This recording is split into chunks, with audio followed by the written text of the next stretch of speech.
Good day everyone. I'm here to explain the ROP.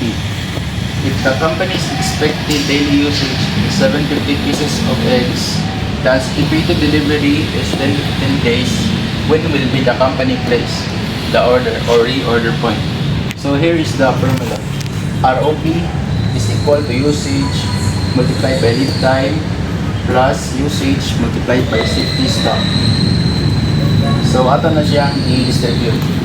750 pieces of eggs multiplied by 10 to 15 days plus 750 eggs multiplied by 5 days. So ang kaning 5, likan siya sa 15 of 10. Ang kaning 10 mo niyang minimum and 15 is sa maximum. Imo lang ang i-minus para makuha ni mong 5. Then 750 multiplied by 10 days plus mauni siya 7,500 and 750 multiplied by 5 man siya 3,750. Nya i-add na nimo siya 11,250 eggs. So mo nang kana reorder point nga kung maabot ka na nga time ara na ka mag-reorder. 11,250 if i-convert nimo siya sa trays mo na siya is 75 trays.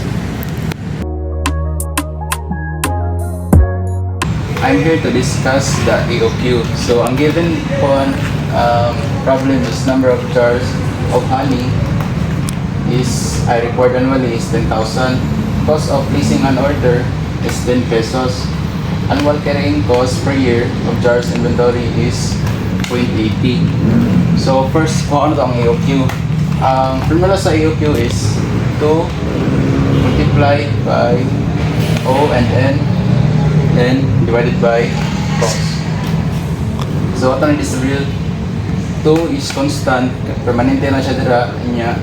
Ang 10 kay mo na siyang cost. Then ang 10,000 mo na yung numbers of jars, mo na siyang N.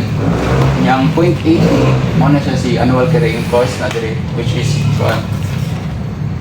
si annual carrying cost. So if imo na ikuan i-divide mo na si 500 jars of honey. So let's proceed to letter B, which is the NO. NO divided by EOQ. Then ato nang i-distribute. Ang 10,000 nimo nga kuan ganina problem nga number of jars divided by EOQ. Ang EOQ nimo kay nakuha kay 500. So ang makuha nimo kay ang NO nga 20 orders. So proceed ka sa letter C, which is ang TO, total order cost per year. Ang TO kay ang formula niya kay NO then multiplied by O. Ang makuha nimo kay 20 multiplied by 10 equal 200 ang TO. Then let's proceed to D, average inventory or AI. EOQ divided by 2. So ang kaning EOQ nimo kay 500 mo ni niya divided by 2. So makuha nimo ang 50 jars.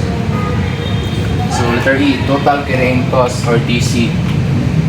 Ang formula sa TC kay kuan average inventory multiplied by C, which is ang annual carrying cost.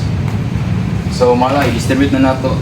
250 mo nakuha sa TC ganina and ay sa AI ay nga 0.80 nga i-times din mo na makuha 200. So letter F, total cost or TL. Ang TO ni mong nakuha ganina, which is kanina dire total order cost, i-plus nimo sa yung hang TC nga 200 kuan po sa total carrying cost. Money 200 plus 200 is 400. So makuha na nimo ang TL or total cost niya ang 400.